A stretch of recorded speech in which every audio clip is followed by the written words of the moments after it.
Good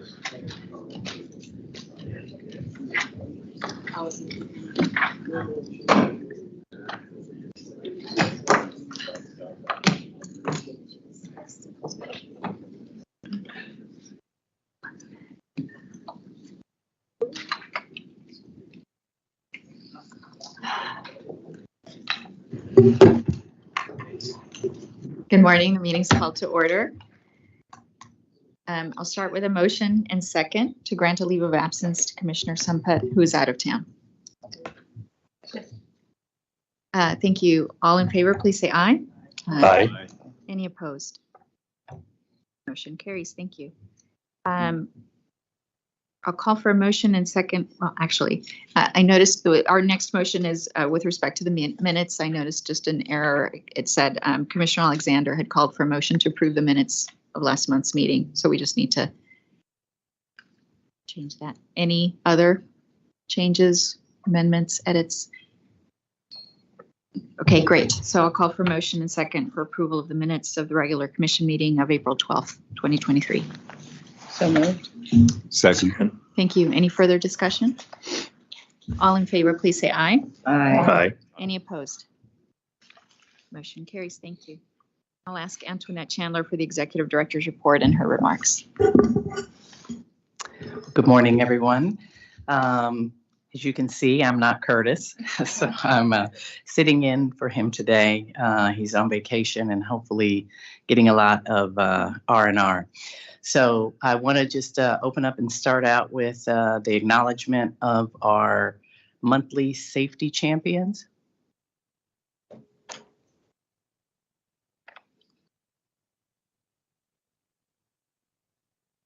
Wonderful. Okay. We have Trey Brandt, Ben Carrick, Scott Bruce, and Lucas Gray. And before I turn this over to Chief Corey Chase, I just want to say on behalf of our executive team and the port, just thank you, gentlemen, for all you do to make our environment safe every single day for everyone who operates here at the port. And I'll turn it over.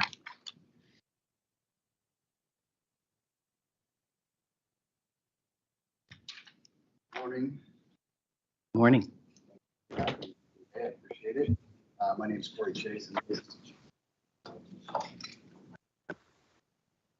guys hear me now? Okay, got it.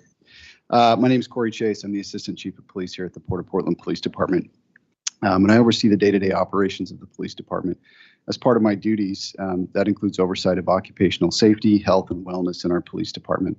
And today's safety message highlights our recent employee safety and health accomplishments.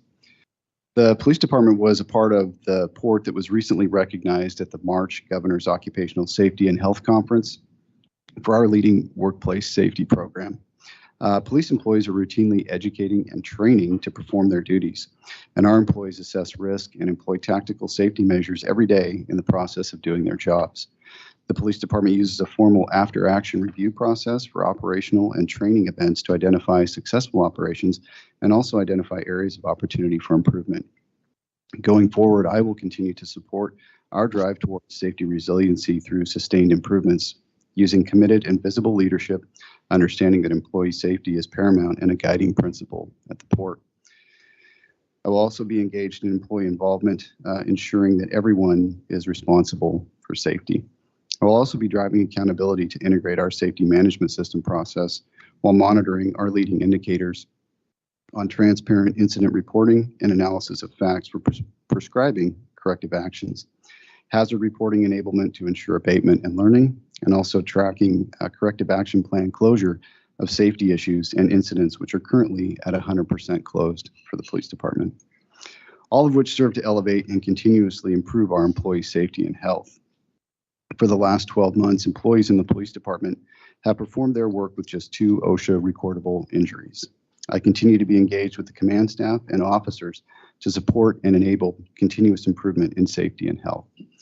And finally, I'd also like to note that May 14th kicks off National Police Week, dedicated to respect, honor, and remember America's law enforcement community. We can best honor and remember our fallen heroes through our continued commitment to safety and wellness for those of us who continue to serve. Thank you. Thank you. I'll continue on a couple of updates from our executive director. One with regard to the I-5 bridge. The Oregon Joint Committee on Transportation convened a public hearing on HB 2098-2, the I-5 bridge funding bill last week.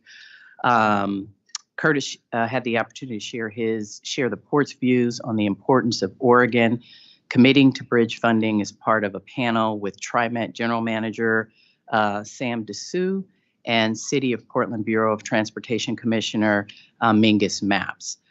He also joined an op-ed in the Oregonian with the leaders of Metro, Portland Bureau of Transportation, and TriMet. The other update, the Oregon Air National Guard presented a certificate of appreciation to Portland Airport Fire and Rescue in recognition of the training that Port Fire Departments provides to the Guard base.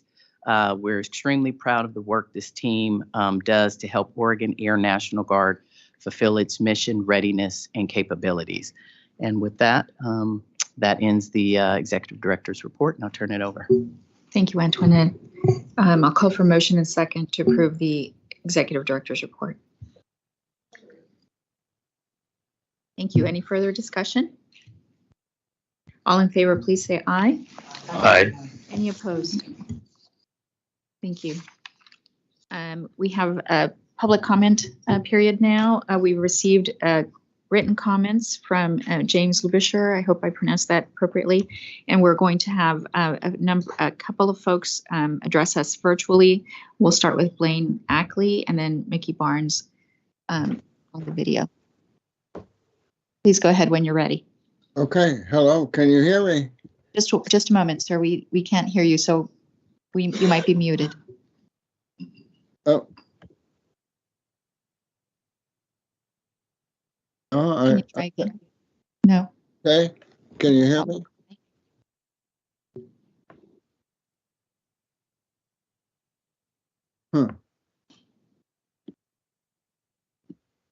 Muted. Everything's okay. I'm here.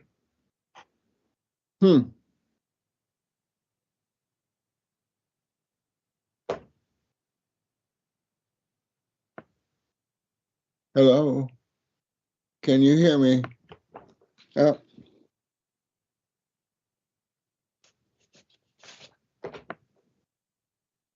This isn't working out too well. Maybe we'll start with Mickey Barnes and come back. Okay. Can you hear me?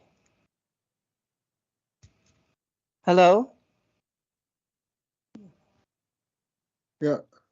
Okay, while we figure out our technical issue on this side, and we appreciate your time, maybe we will start with members of the audience who are here, who can provide public comment. So we'll begin with members in the audience. We have Aiden Elder, a PDX worker and a CIU Local 49 member.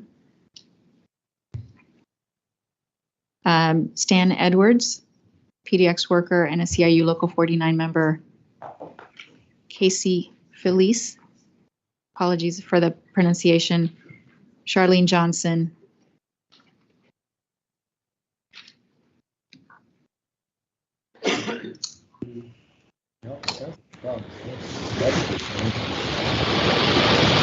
Do you see anything that could change?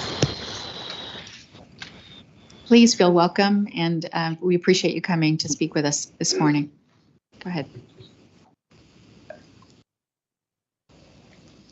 Test. Okay. Good morning, commissioners. My name is Aiden Elder. I work for Bags Incorporated, which is a division of SP Plus. I'm a member of SEIU Local 49. My day-to-day consists of helping Alaska passengers who require wheelchair assistance from point A to point B. So I guess you could say I push people around for work. Oftentimes, I hear stories of a last visit to friends and family, a return trip from a long and lengthy surgery, or the start of a once-in-a-lifetime trip to see the world. It is our job to take care of these passengers and make sure their experience at our airport is world-class. I love this airport, and I love working here. Occasionally, or I've always dreamed of traveling the world, so being here and helping others has felt very meaningful to that. Pushing wheelchairs, however, is hard work. Occasionally, we have to push the passenger with one hand and wheel their bags with the other. Some days, it's been so busy we have to delay and, albeit rarely, skip our meal breaks. We often don't even get our 15-minute rests. Recently, our managers have told us that we are not allowed to sit down at all during our shift. They do not guarantee our meal and rest breaks. They do not, and then they take our chairs away so we cannot sit down between calls with passenger assistants. We deserve better than this. Despite being required by law, there are many times bags has required us to work through our shift without breaks because they do not have enough staff. One of my coworkers passed out had passed out and had to be taken to the hospital by ambulance because they were not allowed a meal break for their entire shift. We all know that there is a shortage of workers because of the pandemic. Sadly, many people who did our jobs have died of COVID because of exposure at work. But this is not the only reason Bags is not able to hire enough people. And here are some reasons I believe we are not able to hire enough people. On the topic of wages, while the pay has gone up to $17.38 an hour, it is not enough. We have, in Oregon, a person needs to make $23.06 an hour to be able to afford a one-bedroom apartment. So even though our wages will go up to $18.25 in July, that is still not a living wage. On the topic of healthcare, even those of us who work full-time at PDX, we do not have access to affordable healthcare. I work with many people who have health conditions, and I hear of my coworkers who have diabetes or asthma saying that they cannot afford their medication. We should expect more for people who work at this airport. On the topic of parking, as an employee, we have to pay to park to come to work. My employer, SB Plus, holds the contract for the parking at this airport, and yet they still charge us $35 a month to park at the employee lot. On the topic of respect, we need our breaks and lunches, and we need to be able to sit down and rest when we are not pushing chairs. We're going to demand all of these things when we bargain at our next union contract. We ask for your support, and we will be returning through the bargaining process to update you on our progress. We hope you will stand with us. Thank you. Thank you very much. Good morning, Commissioners. My name is Stan Edwards. I've worked for this airport for 10 years. Technically, it will be 10 in July. I am a member of SEI Local 49. I live in this community. I work in this community. I have 2 kids. I have 7 grandkids. I also push wheelchairs, and I love what I do. When you sit in my chair, it's not just a job, it's an experience. Because sometimes, you guys may, if you're sitting in the chair, it's health reasons, or maybe you're just having a bad day or whatever. It's my job to make that transition a little bit more easier from the gate to your baggage claim or from the lobby to your gate. So I do what I can. I know without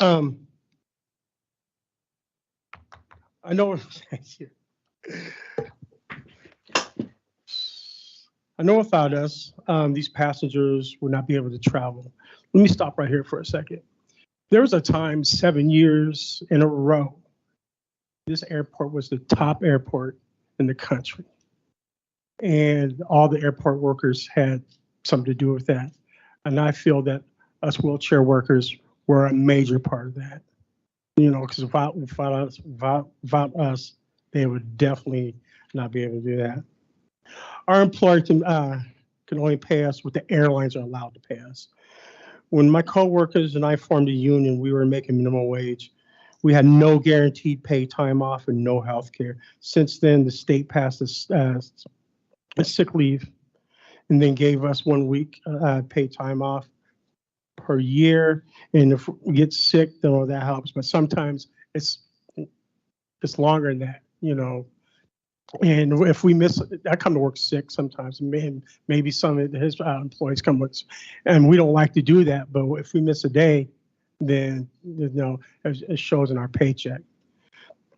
Since then, the state has passed the, I think as of July 1st, we get another 7 days of paid time off, which helps. So altogether, that's 2 weeks, you know. But I mean, it's a still work in progress. Possibly, and also like, you know, to have some time to go on vacation. I am proud that our union worked for this port to pass this policy and give us the additional week. Again, it starts on July 1st of this year. Now, after working here for 10 years, I have 1 week, 1 week, like I said earlier, 1 week of paid time off and 1 week of paid PTO. And I thank you guys for that. This is improvement, but now we need to improve on access to affordable health care. Let me stop right there again. I'm asthmatic, like he said, and I'm diabetic. And there's times where I do have to miss work because I'm having asthmatic issues, I'm having diabetic issues. But then there's times where I have to cowboy it out. It's like, you know what, I may be going through, but I can't miss a day, you know, because I'm a full-time employee, you know. So it's important that you guys, you know, look into this and just make sure that, you know, at least help us out on this. Oh, here we go. My employer offers a health. Oh yeah, I'm gonna love this part. My employer offers a health care plan that's so expensive, and most of us cannot afford it. About a couple of weeks ago, or let's say last month, I called the place where they offered us health care. Deductible is $5,000. And then doctor visits are just crazy. And then they said, well, how come you can't go through, like, I went through a outside source and they want more.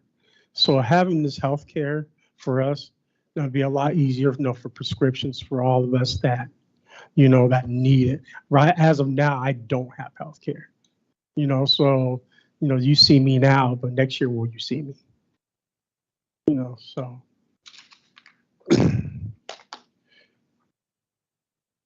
After Huntley formed the union, G2, Bags, and Prospect all did too. We all did this because we all know we deserve a fair wage, paid time off, and affordable health care.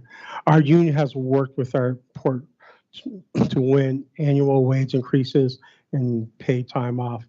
We are now united in our efforts to win affordable health care. This is why we are here today. We know that the airlines will never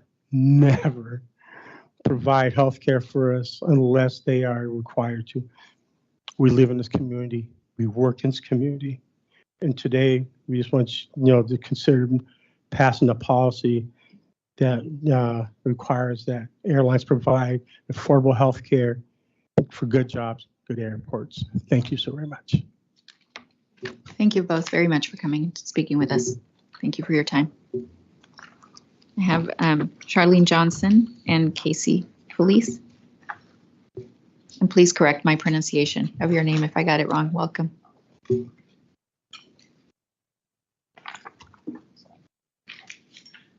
Commissioner, can you guys hear me? Push the button at the top. Oh. Commissioner Capriel, Comas, and members of the port is, oh, wait. Okay, can you hear me? Is the green light supposed to be on? There we go. Okay.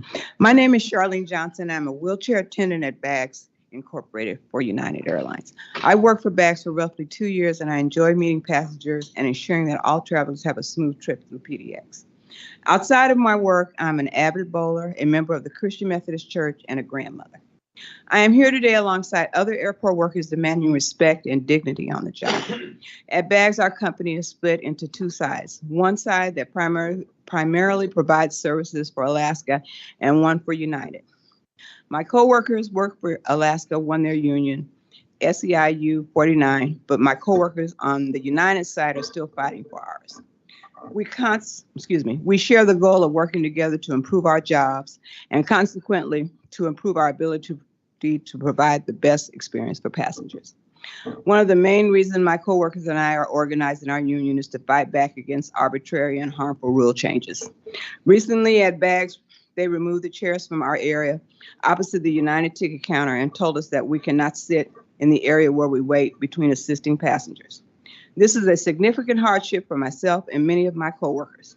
I am an elder and a cancer survivor. Many of my coworkers have chronic illnesses or injuries. I cannot stand for 8 to 10 hours a day on top of already physically demanding job.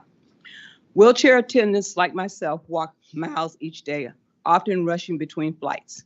We are proud of the work we do to make air travel accessible, but not being allowed to sit down to rest between passenger feels insensitive and cruel.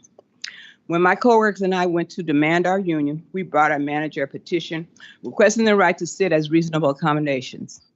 Bags has still failed to bring back our chairs and has not agreed to a fair process for us to organize a union. But I'm here to say that we won't stop fighting until we win both our union and our chairs back. Alongside this issue, I'm here to join the fight for affordable health care for PDX workers. I'm a union member, steward while working. I was a union member and a steward while working at AT&T for many years. So I know firsthand the difference between a strong union health care plan. I mentioned that I'm a cancer survivor. I was able to get the proper care and treatment I needed because of this health care.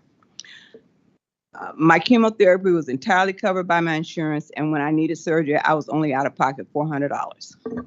My bills could have easily been in the triple digits, and had we not fought for and won high quality health insurance, my coworkers at PDX deserve the same. Some of my coworkers have been hit with close to $1,000 for what they thought were simple doctor's visits. Healthcare is a human right, and the Port of Portland is in a position to ensure the PDX workers can get the care they need.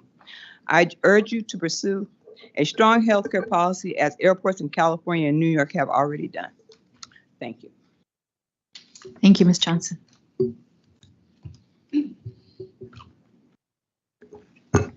Okay. Good morning, commissioners. My name is Casey Felice, and I'm an organizer with SEIU Local 49. I've had the pleasure of working with PDX union members as they organize for better working conditions. There are close to 300 SEIU Local 49 members who work for airline service providers that I'm here speaking on behalf of today. The companies they work for are Bags, G2, Huntley, and Prospect. Our members are predominantly Black, Brown, immigrants, and people of color, and they work hard every day helping PDX run smoothly. They push wheelchairs, they clean airplane cabins, they dispatch calls for passenger assistance, and they help handle passenger luggage.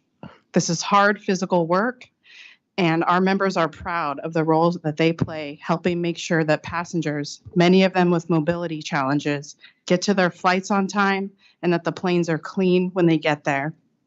Through organizing their union and organizing to win policies at the port, these workers have been successful in improving the conditions for low-wage workers at PDX. Through the policy that the port adopted in 2021, workers now have access to regular wage increases, with the next increase coming this July, a 5% increase to $18.25 an hour. The port also adopted a policy in 2022 that will provide for an additional 40 hours of paid time off effective July 1st. We want to recognize the port and the commissioners who supported the passage of these policies. They have made a huge impact on workers' lives and have helped the port catch up to other airports around the country who have passed similar policies. Through their union contract, workers have also won important job protections around safety, scheduling, minimum call pay, and a fair process for discipline. As we head into bargaining this month, winning affordable health care is our top priority. When we negotiated the last contract, the employers told us they could not bargain over health care until the airlines funded it. Without getting into the details of healthcare plans, I want to share what the ASPs were offering their employees at that time. What Stan said is true. The monthly premiums for medical, dental, and vision coverage cost employees approximately $165 a month, and the annual deductible for the plan is $5,000. That means that they pay nearly $2,000 a year to get into the healthcare, and they can't access any of it until they spend $5,000 out of pocket for their care every year. That's not healthcare. Our members can't afford that. They work full-time here at PDX, and they deserve better. When airport workers launched their Bill of Rights in March of 2020, they had 3 top priorities: regular wage increases that help keep them out of poverty, paid time off so they can rest, and healthcare. These improvements are only made possible through port policy. Over the next few months, we look forward to working with the port to explore how a policy around affordable healthcare, which exists in several other airports, can be adopted here. In addition to healthcare, at the bargaining table with their employees, workers will be focused on affordable options for parking and transportation to get to work, training for safe lifting to better assist passengers with mobility challenges, improve protections around breaks and lunches, and racial justice, so that Black, brown, immigrants, and people of color are given equal access to job assignments. Our campaign kicks off today, and we look forward to keeping you informed of workers' progress. Thank you. Thank you both very much for coming.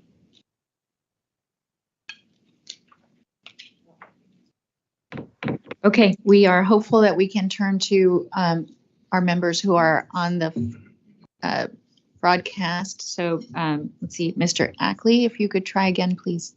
Yeah. Perfect, thank you. Oh, good. Thank you. Good morning, President Cooper Comas, Vice President Alexander, and other commissioners. I'm here before you once again this month to discuss the posting of lead contamination signs around the perimeter of the Hillsborough Airport. From other presentations, you already know that lead is dangerous in any amount, that HIO is the 8th most lead-contaminated airport in the United States, and that Washington County is the most lead-contaminated county in Oregon as a result of that. So the lead concentrations, as you already know, are caused by the leaded avgas, which the piston-driven propeller aircraft use at the airport. And they peak at airport runways, taxiways, runoff areas, takeoff, landing, so forth. And if you are familiar with the HIO, for example, the area around Cornell and Brookwood is frequented by many people and many cars.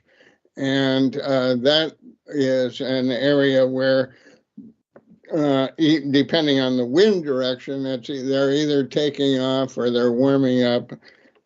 So that would be an area that is highly exposed to the public. There are others. The library is nearby.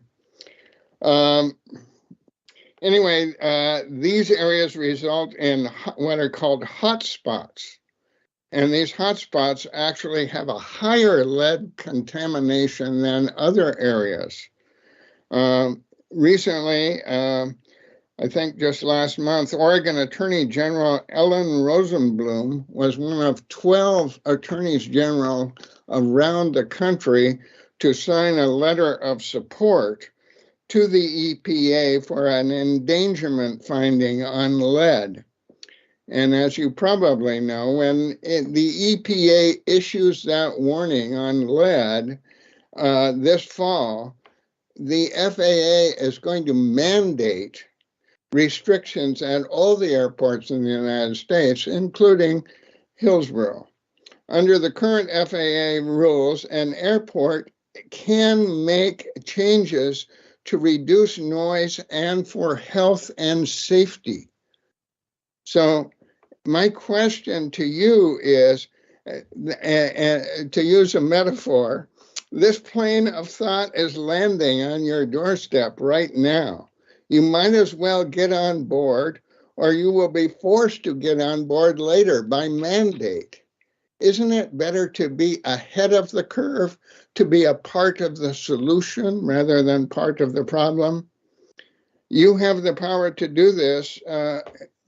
We have been at this for about 12 years now, in my case, And I'm not going to stop. This is a health issue for our children, for our residents, and for our environment, just the air we breathe. And I urge you, if you think this is not an issue, hey, install lead contamination monitors at the airport on these perimeter areas, and you will find out. And I thank you for your time and your continued work. Thank you very much. I think we still have Mickey Barnes. Hello, can you hear me? We can, yes, thank you. Okay, thank you. At the outset, well, thank you, President Cooper-Comas and commissioners for hearing my testimony. And at the outset, I'd like to state my support for Blaine Ackley's testimony, as well as the written testimony submitted by Jim Lubisher. I am also in full support of the previous people who testified for fair working conditions at the airport and for racial justice at the airport. I support their struggle. I want to talk a little bit about what it's like when people file complaints about noise and pollution generated by the Hillsborough Airport. They're routinely subjected to a shell game with the FAA, the City of Hillsborough, Washington County, and the Port of Portland. Each of the agencies deflect blame and deny responsibility. Legal precedent, however, indicates that as the airport proprietor, the Port of Portland can reduce noise and pollution and is responsible for taking action to alleviate the problem. As recently as April 25th, I received a message from the FAA noise ombudsman stating that noise complaints and inquiries delivered to this email address will no longer receive responses. The City of Hillsborough and Washington County routinely state that the complaints should be directed to the Port of Portland Noise Office. Unfortunately, the typical response from the Noise Office is that there is nothing that can be done to moderate or reduce the noise generated by the pilots training in the touch and go pattern and more than 10 to 20 miles from the airport. This do-nothing response stands in direct contrast to information provided in the Guide to Airport Noise Rules and Use Restrictions produced by Kaplan, Kirsch, and Rockwell, a law firm that specializes in airports, and Harris, Miller, and Hansen, a consulting firm that specializes in the control of transportation noise and vibration. The guide explains that the authority granted it to 3 entities, the FAA, the airport proprietor, and local governments. The section on the airport proprietor states that the sponsor has the authority to adopt certain restrictions on the operation of aircraft to address noise and other local concerns. That was a quote. It also has the authority to regulate the operation of businesses at the airport to ensure that adequate services are provided to the public and to protect public health, safety, and welfare, unquote. Therefore, the claim made by the port that there is nothing that can be done is false and misleading. I ask the port to now accept responsibility for addressing community concerns about noise and pollution and to fulfill its responsibility to protect the public health, safety, and welfare of local residents. In closing, I would like to point out that the characterization of Hillsborough as a reliever airport for PDX is also deceptive. PDX actually logged more operations in 1970, 182,506, than it did in 2022, 176,507. Clearly, there is plenty of excess capacity at PDX. Thank you for taking the time to hear my testimony. I look forward to working with you on finding solutions to the toxic noise and emissions plaguing Washington County. Thank you very much. I want to let the commissioners know, the commission, as you know, has requested a presentation on this item in an upcoming agenda, and staff is preparing for that. We'll be available to answer questions with respect to this issue. We'll move on to our consent agenda. I'll ask if any commissioner wants a presentation on the consent items. I'll read the titles. First, City of Beaverton Enterprise Zone Reauthorization. That's really hard to say for a English as a second language person, I have to say. Port of Portland submittal to Regional Transportation Plan 2023 and annual supply contract diesel fuel for dredging operations navigation division. Anyone have any questions or need a presentation? Okay, hearing none, I'll call for motion and second for approval of the consent items. Thank you. Any further discussion? Okay, all in favor, please say aye. Aye. Any opposed? Thank you. The motion carries. Antoinette, we'll turn back to you to introduce the first two agenda items.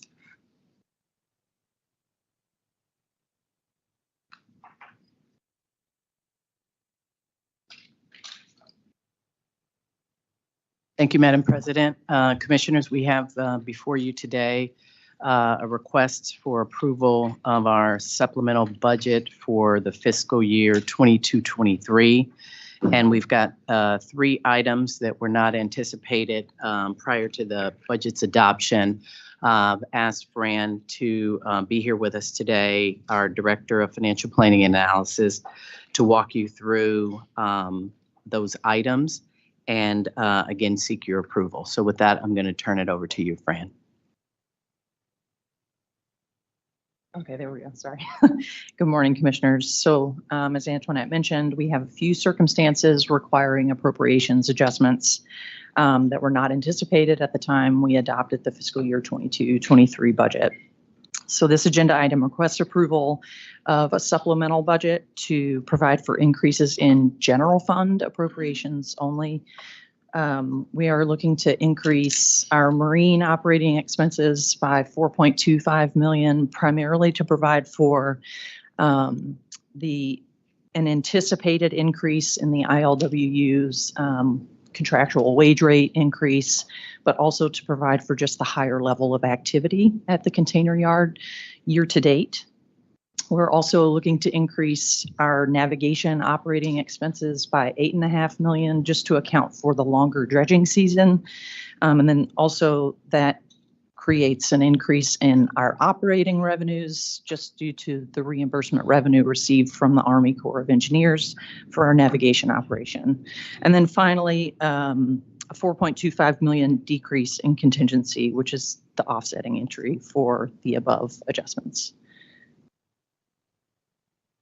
So the budget for fiscal year 23 after these adjustments will increase by $8.5 million for a total budget of $2.88 billion. This supplemental budget has no impact on the port's fiscal year 23 tax levy, and the detailed supplemental budget explanation of changes and the revised schedule of appropriations are attached to this agenda item as exhibits A, B, and C. Next slide. At this time, staff requests approval of the executive director's recommendation to approve the Port of Portland's supplemental budget. Thank you very much. Any questions? All right, seeing none, I'll call for motion and second to approve the recommendation. Second. Thank you. Any further discussion? All in favor, please say aye. Aye. Any opposed? Thank you very much. Okay, moving on to the next item. This agenda item, we're today before you, Commissioners, seeking your approval for the fiscal 24 budget and also for authorization to submit our budget to the Multnomah County Tax Supervising and Conservation Commission for the public hearing to be held on June 14th, 2023. And we were before you all last month with a review of the budget. So again, this is just to put it in front of you for approval and then for submittal to Multnomah County, TSCC. So with that, I'm going to turn it over to Fran. Next slide. So Antoinette's kind of already given some of these highlights just in terms of where we are in our public budget process. So, next step, June 14th, where the TSCC will conduct their public hearing on our approved budget. And then the kind of final step in the process, June 27th, we will be requesting Commission's adoption of our fiscal year 23-24 budget. Next slide, just kind of highlight, we've, as you can see here, since the budget we presented to you in April, we have made only very minor adjustments. And, none of these adjustments represent changes in our strategic priorities or business plans. So the two key changes are in the general fund, where we are looking at a decrease in operating expenses of about $122,000, just reflecting some minor personnel services expense adjustments. And then in the airport construction fund, a decrease of about $100,000, and that's just the net impact of transfers between other funds. I'll just pause there and see if folks have questions about the changes that are in the exhibits A and B and C. Okay, so next slide.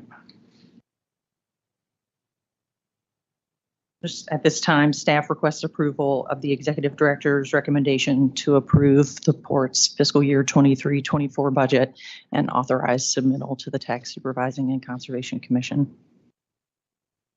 Thank you for the clear presentation in writing and here. I just want to understand. So we will get another opportunity to approve the budget after the TSCC approves. Yes. Thank you. Any questions? Okay, hearing none, I'll ask for motion and second to approve the recommendation. Thank you. Any further discussion? Okay, all in favor, please say aye. Aye. Any opposed? Thank you very much. Motion carries. Thank you, Fran. Next, I'll call Ahmad Kiwami, and please correct my pronunciation of your name for the next 3 agenda items. Oh, thank you. Good morning, Commissioners. My name is Ahmad Kiwami. I'm the Director of Engineering. This morning, I'm sitting before you for Stan Waters. This morning, it's my pleasure to introduce to you 3 on-call consulting services on civil engineering, rail services, and surveying. But before we get into those project introduction, I'd like to give a little bit of background and why we do this and how has that been helping the port. So for the past 5 years, the port has used a different version of on-call services. And on the civil engineering side, we had over 60 different tasks and it cost about $4.7 million. On the rail, about 15 task orders and a cost of about $1.8 million. And lastly, for surveying, about 14 different tasks and a cost of about $1.3 million. So in order to improve our on-call services, the limit of the contract resulting task orders values have been removed. And this is mainly to create more efficiency in our processes. Once the contracts are approved by the Commission, then the Executive Director is authorized to approve the contract and task for any amount. These contracts are part of the shared prosperity through the contracting pilot process and on-call contracts. The pilot purpose to increase small business utilization and diversity of type of small business receiving work under the contract. Small business goals will be negotiated and incorporated as part of contractual requirement to each task in order to issue under these contracts. The requests for these proposals have been in compliance with the state revised statute. The proposals are received and reviewed and for compliance and evaluated for their criteria, including the shared prosperity for qualification, the team for the team projects, and the project management and safety record. Today you will hear a presentation on the 3 on-call services. And first one, I would like to introduce Chris Edwards, and she's going to present on the civil on-call services. With that, turn it over to Chris. Thank you, Ahmad, and good morning. Can you hear me?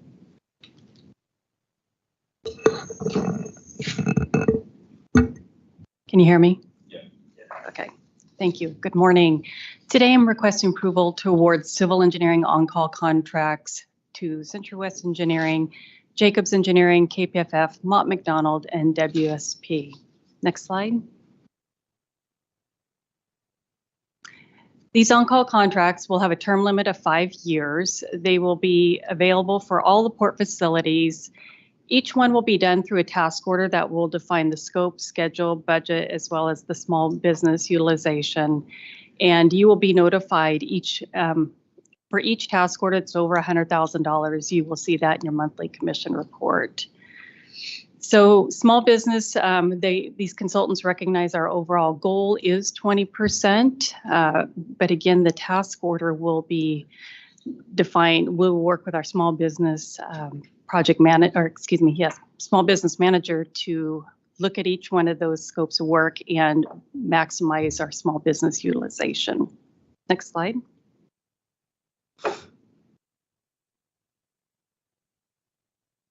This shows some of the typical scopes of work that might be done under the project is site investigations, engineering analysis, contract drawings, cost estimates, reporting, permitting support, so it has a wide variety of uses. Next slide. This shows the overall schedule. Item bold on your left, again, is a commission item before you today, and this shows that overall 5-year duration for these contracts. Next slide. Staff requests approval of the executive director's recommendation.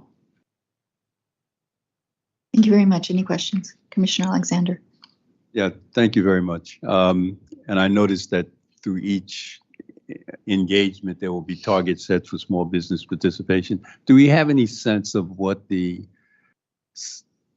operating standards are now in terms of their book of business? I mean, we're going to look at this individually, but what history, what patterns have we seen that give us confidence that that 20% target is a reasonable one? For that, I might turn to our small business manager to help expand upon.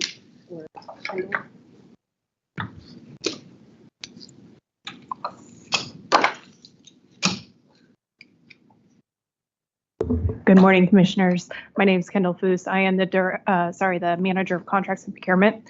I also have our new small business compliance program and manager here today before you. However, it is his second day on the job, so I'll try to answer that question.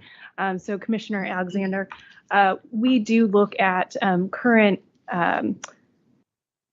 certifications of firms in the marketplace, and also part of this new pilot program, what we are looking at is the companies who have proposed. So a sampling here is Century West, Jacobs. They're actually telling us which small businesses they plan to partner with in general when they're working on each of these scopes. We're then going to ask them again to submit their plan at the time of the scope. When we're negotiating those goals, then we will then lock that into the contractual agreement at the time of the work. So we're looking at the history of businesses available in the market as well as at the time of the work. Did I address your question? Yeah. I think we want to sort of look forward to what this might mean for us in terms of these engagements, but also have the opportunity to review past practice. Right. Of course. And yes, we'll also be looking to refresh our disparity study as well, which is another source of information. Right. Thank you. Mm-hmm. Thank you. I'll just follow up and say I appreciate this pilot study and that the port continues to be sort of at the leading edge of trying to figure out how we're doing this work. So, as we learn, we should incorporate the work into future projects. Thank you so much for that. Any other questions? Okay, hearing none, I'll take a motion and second to approve the recommendation. So moved. Thank you. Any further discussion? All in favor, please say aye. Aye. Aye. Any opposed? Thank you. The motion carries. Thank you, Commissioners. Thank you, Commissioners. The next one, I'd like to ask Vince Logan, who's our survey manager, to present you his on-call services for surveying. this right. Good morning. Can you hear me? Good morning, Madam President, Mr. Vice President, and other commissioners. My name is Vincent Logan. I'm the Engineering Survey Manager here at the Port of Portland. Go to the next slide, please. I'm here requesting your approval to award 3 on-call surveying services contracts to each of the following local firms: David Evans and Associates, OTAC, and the woman-founded Westlake Consultants. Next slide, please. For the on-call contract details, each contract will have a term of 5 years. Projects delivered via the on-call contract will be available to all port facilities. Work will be performed through individual task orders that specify the scope of work, the schedule, compensation, and the small business enterprise goal. As you heard before, consultants recognize the port's overall small business enterprise goal of 20%, beg your pardon. Project-specific small business enterprise goal will be negotiated with each task order based on each scope of work that's provided. The next slide, please. Typical engineering survey services that we're looking for assistance on: topographic surveys for engineering design, geodetic survey control, subdivision planning and design, new and existing utility mapping, and of critical and immediate need is the construction quality assurance and material volume calculations task that's mandated by the FAA on all airport improvement projects. We would be, as a port, subject to a random audit by the FAA if we don't carry this task out. Next bullet point is remote sensing technologies. There's a quick example there. Sorry. That's some work that we do in-house. We do some drone surveying. That's Rice Island up in Columbia River, just up by Astoria. We do upland mapping for the Dredge Oregon and their support. Then we have some 3-dimensional scanning efforts that we need outside services to help us with. And lastly, airport geographic information system surveys that are generally triggered by a change in geometry at any of the airports. We need outside help. That can be a lengthy 6 to 8 month process. Next slide, please. There's the schedule. We received proposals at the end of March. We're here this morning, and we're looking for a contract duration of 5 years for each of the 3 contracts that I've noted. Last slide. We're looking for approval to award those contracts. Thank you very much, both for the process that arrived at this and the clear presentation that we received. Thank you for that. Thank you, Madam. Do we have any questions? Okay, seeing none, I'll call for motion and second to approve the recommendation. Any further discussion?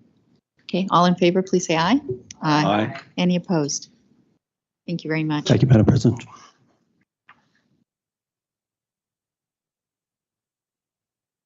Thank you, Commissioners. Next, I'd like to ask Ryan Murkowski to come and present us on the rail project on-call services. Good morning, Commissioners. My name is Ryan Murkowski. I'm a project engineer manager here at the port. Next slide. So today we are looking to get approval to award 2 on-call railroad track service on-calls for Shadco Railroad Construction and Rest Rail Company. Next slide. Contract details are going to be very similar to the other 2 presentations you just received. We're looking for a 5-year limit on that. Services will be available to any port facility with rail infrastructure, and work will be performed through individual task orders where we specify the scope, schedule, compensation, and the actual small business goal on that. Similar to the other 2, we're looking for an overall 20% goal for small business, although the individual goal will be set based on the actual task order. And it's important to note that actually one of our companies, the Shadco, actually is certified as an emerging small business with the state of Oregon. Next slide.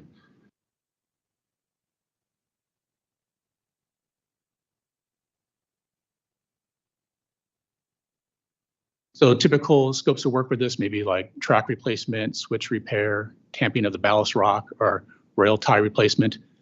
And a little background on this, if you kind of look at that map there, you can see that the railroad infrastructure at the port facilities are a mixture of tenant and port maintained rail. So in general, this on-call is used for the portion of port-owned rail that goes in between the leases. So we do not typically do tenant-owned rail on that. So historically, that means basically most of the work will go off of Terminal 4 and Terminal 6 is where we've done the work on that. Next slide, please. So schedule for this thing is if we can get approval from commission, well, ideally we'll get contracts out the end of May, and we're looking for a 5-year duration on that. Next slide, please.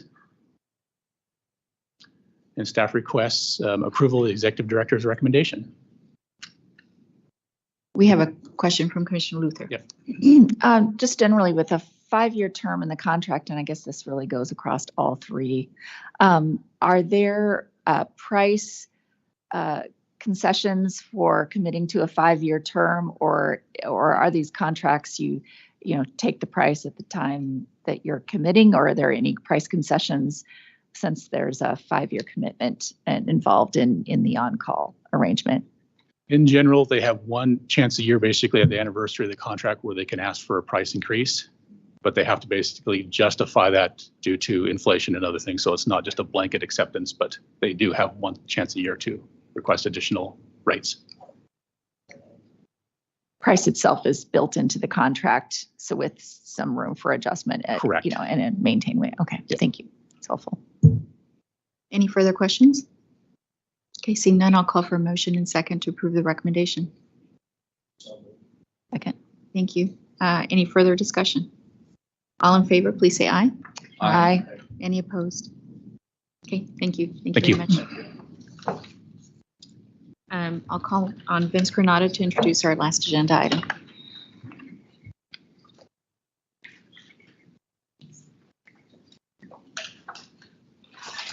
Good morning. It is May of 23, which means we're like within a year or so of starting the transition into the opening. So we know it's not going to all open in one great big reveal. It'll be a gradual phased opening, but the most important part of the opening next year is the checkpoints. Those are the pieces that we have to get open first, which allows us to go back, close the existing checkpoints, and then get on with phase 2. So we're here this morning to request approval of some equipment that goes into those checkpoints. We work with TSA on this. We were hoping to get some funding from them, which unfortunately we did not get. So we're here to request approval of some additional equipment that we're going to procure in order to get ready for next year. I'll let George go from there. Thanks, Vince. Thank you. Thank you. So today we're asking for an additional $3.8 million to procure the checkpoint equipment with Jervis B. Webb. Next slide. So some of the milestones, just think about there's a lot of work to get done here over the next year. So we've completed all of the slab. So the building itself, the emplaning level, the mezzanines is complete. The slabs are poured. We're now working on some of the interior finishes. Later this month, we'll start removing the roof at the ticket lobby. So from the column line that's in front of the existing ticket lobby to the back wall, behind the ticket counters, those will start, that roof will start coming out. You'll be able to actually see the new roof over top of it. Curtain wall, really one of the key things now is the curtain wall to enclose the building. I'll show you an image here and our picture in a couple of minutes, but we've got the curtain wall on the north side. I've started putting the curtain wall on the west side over Concourse D. And really, as we just continue the year, it's going to be getting the interior fitted up of the building with the intent by the end of the year, these security lanes should start going in place. Next slide.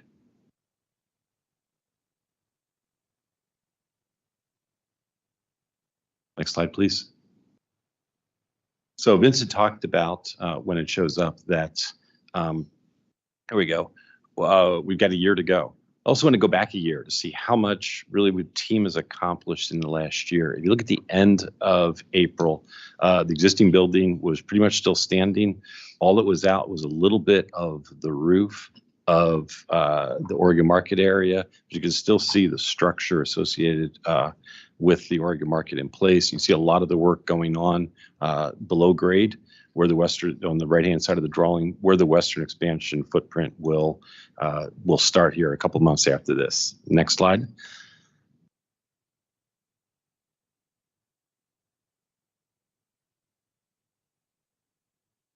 The next slide will show us the end of May. So at this point in time, it's kind of hard to tell, but basically the roof of the existing building is out. What you see there is the floor where the Oregon market was. So we still, little less than a year ago, had the existing building and structure in place, had not started the slab on grade for the western expansion or any of the steelwork for the western expansion. So the team's made tremendous progress over the last year. Next slide, please.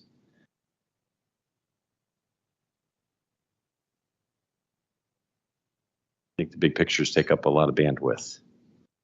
So the next one, when it pops up, there we go. You see the existing building in place. It's kind of hard on this image, but if you look at the western, the north side, you can see all the curtain wall, all the glass in place on the north side of the building. So you go out there now, look to the right, you'll see it. You also see kind of between the existing node and the new structure, a big white wall. So that'll be existing there when to separate really the outside from the inside of the building when we even go live in about a year. Next slide. And you can go to pretty much to the next two. This was taken the end of April. The weather was nice, so we took 2 slides to kind of commemorate that we saw the sun here for a couple times. But if you kind of look over the end of Concourse D, that's the area right now we're starting to put the curtain wall in. Next slide. So you can see the curtain wall going in that section. There it is, kind of the other oblique view. So over the next couple of months, they'll just be continuing to install that curtain wall, starting with Concourse D, all the western edge of the building to Concourse C, which should be done in about 2.5 to 3 months or so. Next slide.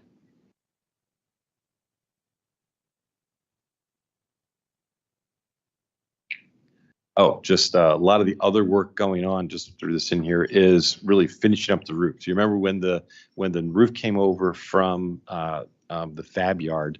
There was a lot of left out areas for the lattice work. So this would be as you leave the recomposure area going to DE. There's kind of an eyebrows over some of or basically all the skylights, kind of break up the sunlight as it comes in, kind of get that, remember that feeling we talked about of a walk in the forest, kind of that dappled effect.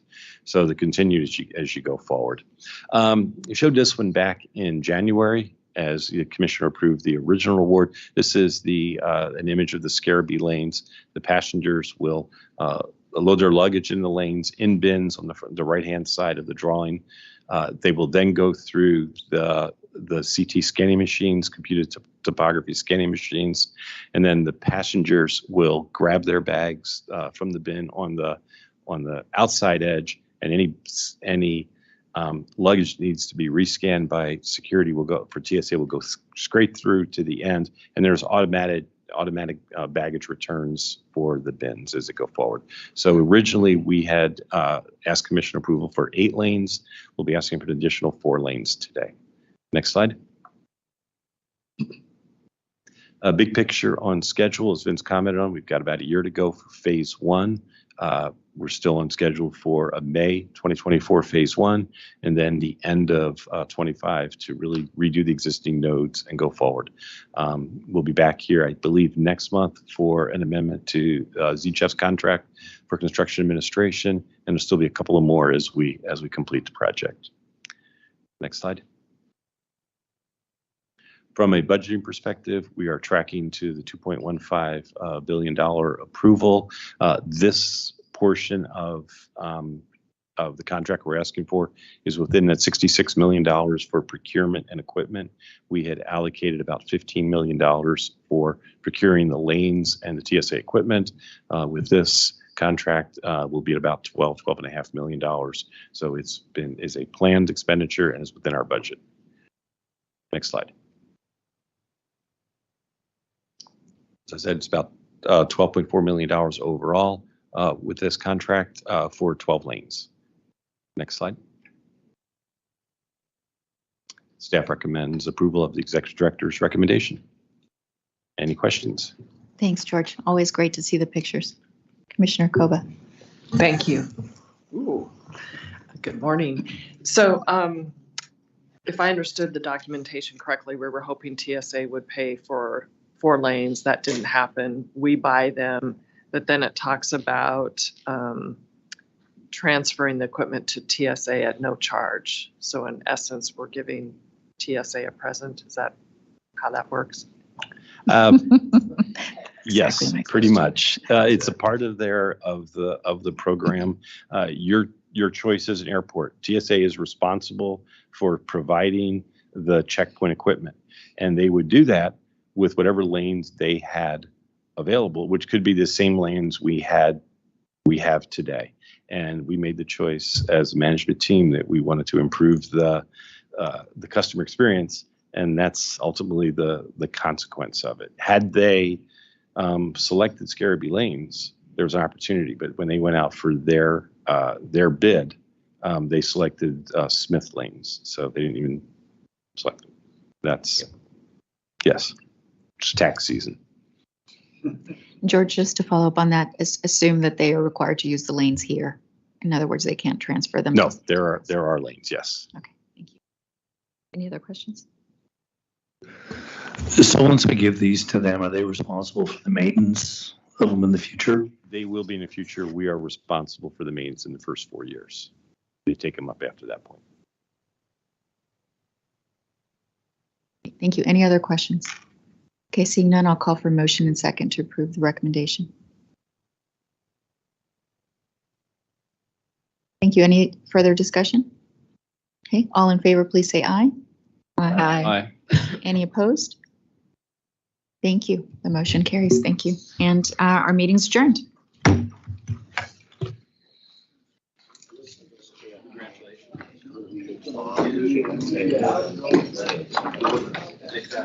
So only 1 hour. Hey,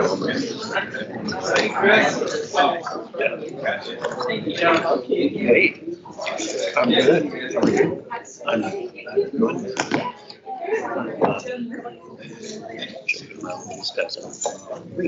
I gotta have.